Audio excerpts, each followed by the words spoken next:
Welcome back to my YouTube channel. तो दोस्तों आप सभी को फिर से और एक नए वीडियो में स्वागत है। तो दोस्तों आज मैं खाने में लाई हूँ, यहाँ पे राइस है और यहाँ पे खीरा की सब्जी, यहाँ पे फूल गोभी का भाजी। तो आप देख सकते हो ये रहे मेरा सब्जी का थाली। तो दोस्तों पास में गाना बज रहा है तो इसीलिए मैं साउंड को म्यूट कर दूंगी। तो ठीक है, चलिए दोस्तों स्टार्ट करते हैं।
बहुत ही टेस्टी है दोस्तों।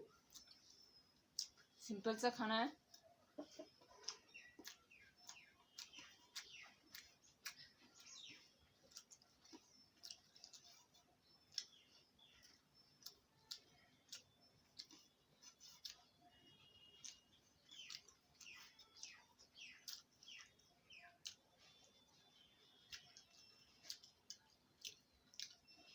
तो दोस्तों अभी गाना बंद हो गया है और मेरा भी कंप्लीट हो गया खाना।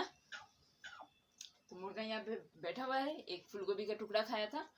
तो दोस्तों आज का वीडियो यहीं पे रखते हैं। अगर आज का वीडियो आप लोगों को पसंद आया हो तो जरूर एक लाइक कर दीजिएगा। तो दोस्तों बहुत ही जल्द कुकिंग वाला वीडियोस भी हम लाने के लिए कोशिश करेंगे, क्योंकि हमारे घर का जो आगे वाला हिस्सा है उसको थोड़ा सा बनाने की कोशिश करेंगे, तो फिर हम अच्छे से वीडियो बना पाएंगे। तो ठीक है, मिलते हैं अगले और एक नए वीडियो में। तब तक के लिए गुड बाय।